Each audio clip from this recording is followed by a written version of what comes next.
So if you're able to see Motorola's focus on defects, okay. All right. Now, why did I bring in Motorola? Motorola not only made its own systems and products better, but also shared the Six Sigma to the world. Okay. Now, if you see Motorola television, how many of you used Motorola products type used in the chat box?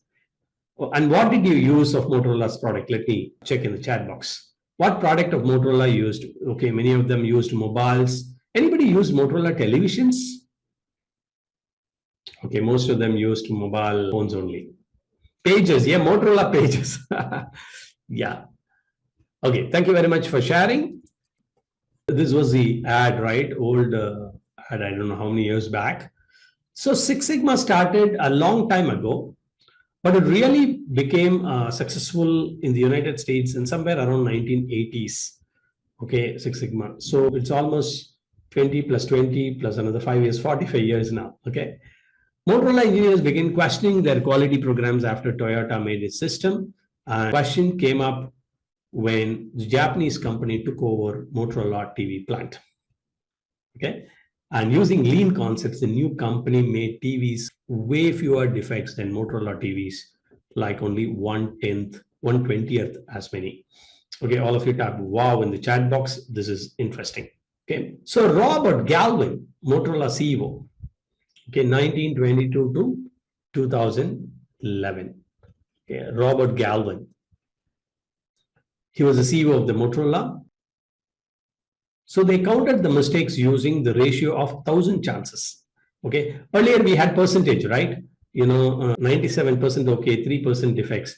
Then he started with 1,000 chances. Now, CEO Bob Galvin gave them a tough task to his team. He didn't just want any progress. He wanted quality and production to get 10 times better in 5 years. Okay, 10 times better, not one time, two time, double, triple, 10 times better in the next 5 years. Now, these names just, this is, we should honor the gurus, okay. Engineer Bill Smith became his new team member. Dr. Michael Harry. In fact, I had the opportunity to directly talk to Mr. Michael Harry because it's about how many years? In the year 2013, he made a call from the UK asking me if I would be interested to promote his program in India. Okay. We had evaluated various things, but then he wanted me to not to use my company name or brand name, but purely become his, what is that called? Franchisee type. Okay. Okay. I'm telling this to the world in front of a large audience. And then after thinking, we thought we will be on our own, creating our own products. Okay. So the reason I'm sharing this is Dr. Michael Harry, we had a long conversation, very nice gentleman and very professional. And the way that then he wished me all the best. And, all of you who have typed Manjushri Arya, all of you who typed wow, okay. And then this is Dr. Michael Harry. I have not had an opportunity to see him directly, but I've heard him over telephonic communications. Okay, that's it. Thank you very much, each and every one of you. I was in partnership with one of my colleagues later. His name is Mr. Radhakrishnan. I wanted to place it on record here. And, both of us spoke to him. Okay. All right. The team found that checking errors against 1,000 chances didn't give them enough details for proper control. So instead of that, the engineers wanted to check the defects against million chances. PM in the chat box. Parts per million. Okay, parts per million, not just percentage, which is against parts per 100, but it's not parts per 1,000 PPT. Okay, it's part per million, which is PPM. Okay, so you can even type, instead of parts, you can type defects per million. Okay, DPM in the chat box, defect per million. Okay, and chances means opportunities. Okay, a part can have different ways of becoming defective, right? Each way is called as an opportunity. So in Six Sigma, we call it as one single part, a pen like this, can fail in different ways. The defects, there can be multiple defects, okay, multiple ways in which it can become defective. So each way is called as an opportunity. So please type DPMO, defects per million opportunity. That's called DPMO, defects per million opportunity. Okay, I have slowly sneaked in this metric of Six Sigma. Slowly sneaked in this metric of Six Sigma, which is DPMO. DPMO is something that you should remember. The Sigma levels, DPMOs, yield, these are all some different metrics in Six Sigma. Okay, thank you very much. Because history might be boring. History of Six Sigma might be boring. Through the history, I've sneaked in an important metric of Lean Six Sigma, which is DPMO. Okay, they already had Sigma levels, and the idea of using them to measure quality started with Walter Shewhart, okay, who is known as father of control charts. Right now, for Motorola engineers, it wasn't a big leap from wanting better data to embracing Six Sigma as a goal and method. Okay, because they were using data. This is called data-based decision making. All of you type DBDM, data-based decision making. Take good notes. Okay, whatever that I say is worth, I don't know what value, but great value. Okay, you know the small words. When you connect all the dots, you'll really love Six Sigma. How many of you love Six Sigma now? Lean Six Sigma now? Just type, give me a love emoji in the chat box. Okay. Now, data-based decision making. I have sneaked in that important ways by which, see, I always say this thing, okay? Your experience in decision making is good. Your intuition or clairvoyance is also okay, but please validate whatever you say through experience, intuition, through data. Okay. In God, that's why you say, in God we trust. Rest of them bring, all of you type in the chat box, data.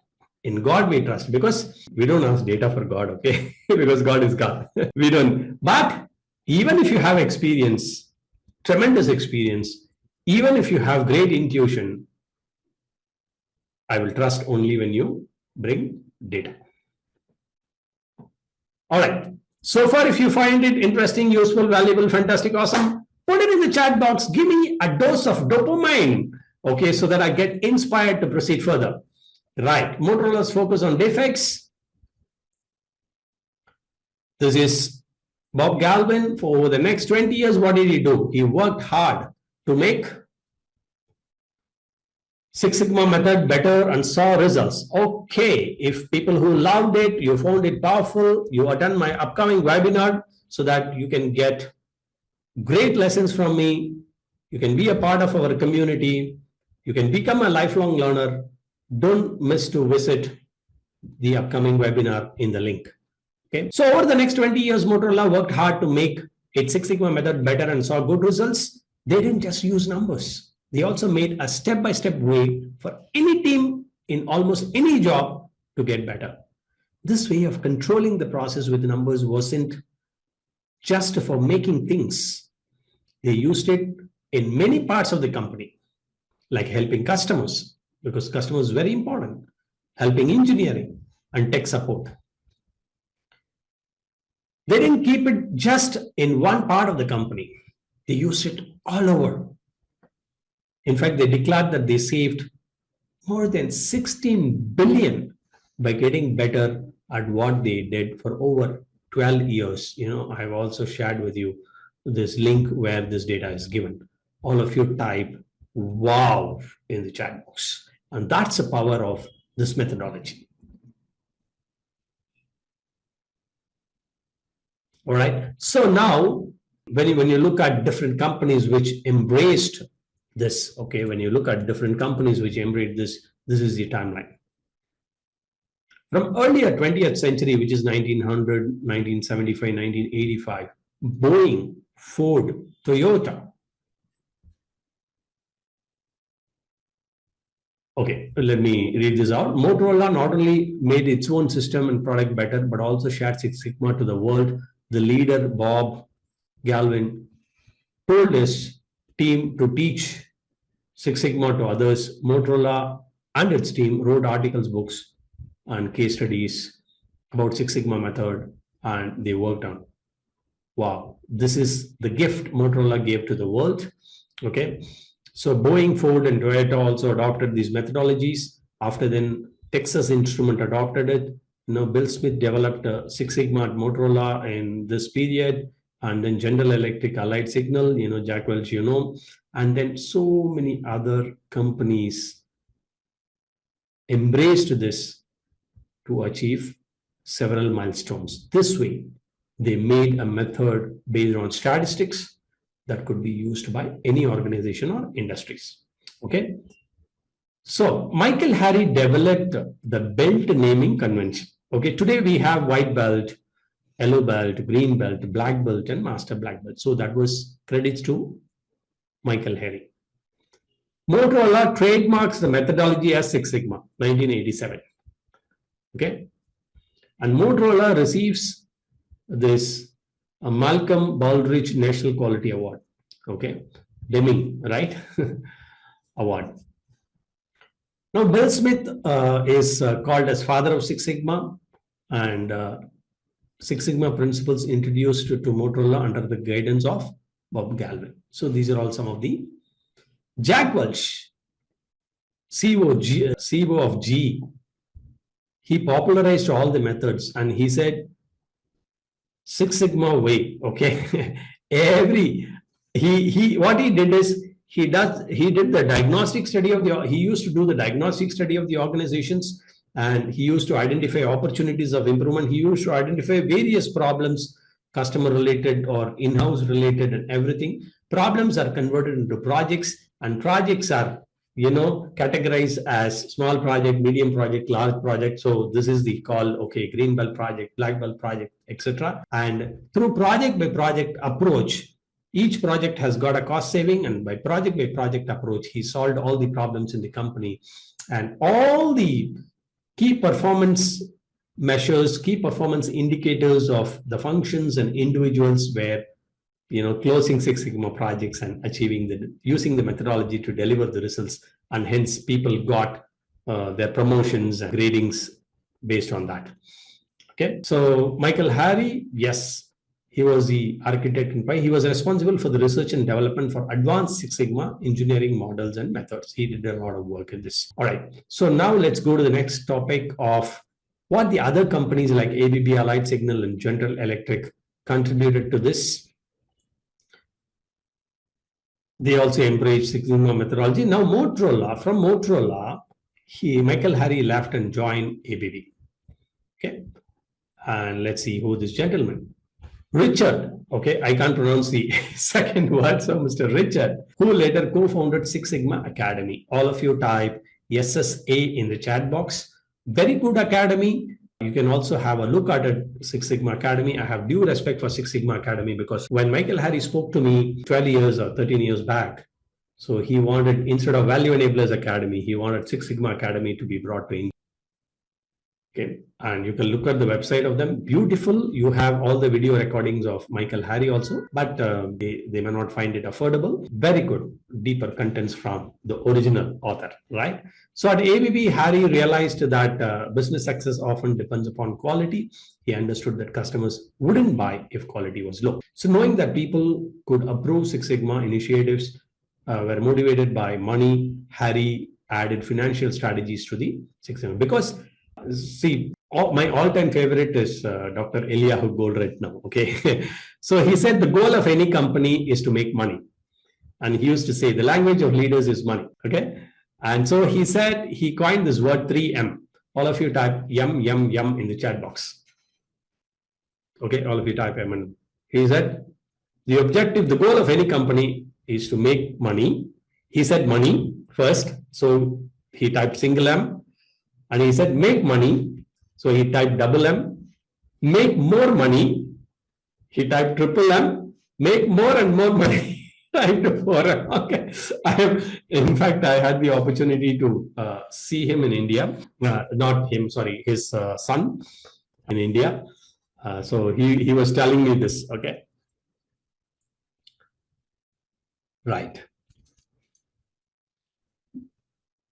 Good. So this, because everybody wants money, right? So this made the method prioritize financial goals, okay, with other concerns. So finally, you achieve financial goals through the structured problem solving methodology. You use a lot of tools and techniques inside this.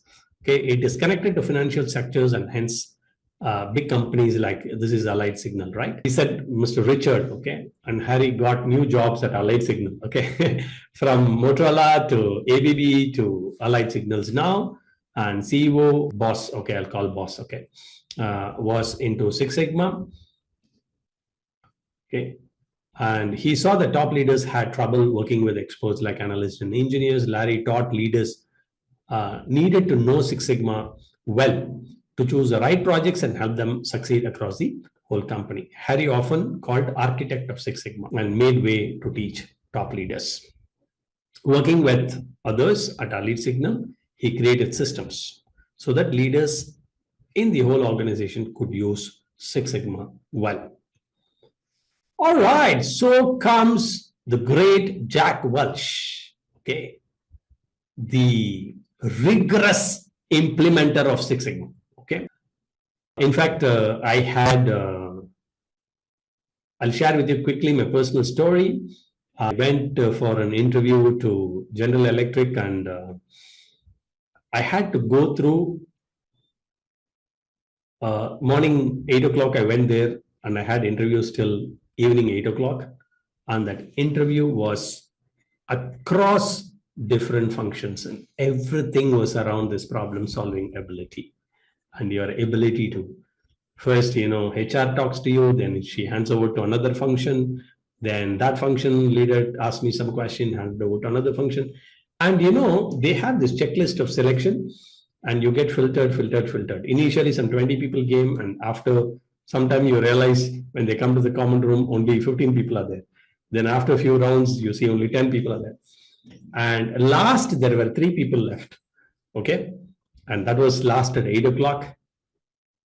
I'm happy to share on the lighter side that I wasn't called to General Electric. Okay. All of you give a smiley in the chat box. I actually felt very bad. Huh? I was not selected finally. Okay. I was not selected finally. 3 people last. I came till last 3. I don't know how many they selected. Maybe 2 of them got selected. I don't know. But after going through the entire day, I can't forget. I would have, attended almost 7 functions or 8 functions, each of them drilling me with so many questions. I got so tired by the end of the day. And finally, I didn't get selected. All right. I don't know whether it is bad or good for me. Okay. Finally, but I'm teaching the Six Sigma to the world now. Okay. Before, I'm talking about the year 2001. Okay. So before that, he didn't really like quality measures. Okay. He thought they were too strict and didn't give good results. In 1995, Welch asked Larry Boss to talk to GE at the GE meeting. He also wanted to know if Six Sigma at GE would be a good idea. Back then, GE was doing between 3 or 4 Sigma. GE was at that Sigma level. Now, this is the output of Six Sigma. If they could reach Six Sigma, they could save a lot of money, around 7 to 10 billion, according to the estimates. Okay, Jack Welch wrote this book, Winning. Okay, I strongly recommend that if you find this book, get a copy of this. Amazing book. He said, in fact, Warren Buffett has written, you know what? No other management book will ever be needed. That's what Warren Buffett has written in the cover page. Okay. So Welch recognized as Six Sigma champions, not for his major contributions to statistical process or Six Sigma toolsets, but for showing the leaders the right way to use Six Sigma methodology. He made GE a successful Six Sigma organization by connecting Six Sigma goals to how employees are rewarded, and instead of only being paid based on financial performance, employees also judged on Six Sigma performance. This gave employees a personal motivation to be a part of this ongoing process improvement. Okay. See, whichever methodology it is all about process improvement to achieve better and better results, to make more and more money. Okay, if you agree with me, type agree in the chat box. If you super agree with me, give me an essay, super agree in the chat box. So, in fact, Dr. Elio Goldratt called this as POOGI. Okay, this might be interesting to you. All of you type POOGI, process of ongoing improvement. He calls POOGI. And he had a different framework methodology to use. So whether it is Six Sigma, whether it is Lean, whether it is Kaizen, whether it is TOC, okay, ultimately you need to improve the process somewhere, okay? Yes, you will have all this material shortly. Okay, now questions. Okay, let's ask some questions. Father of Six Sigma. Whom is attributed to father of Six Sigma? Let's see how many of you remember. You can put it in the chat box before even share this, okay?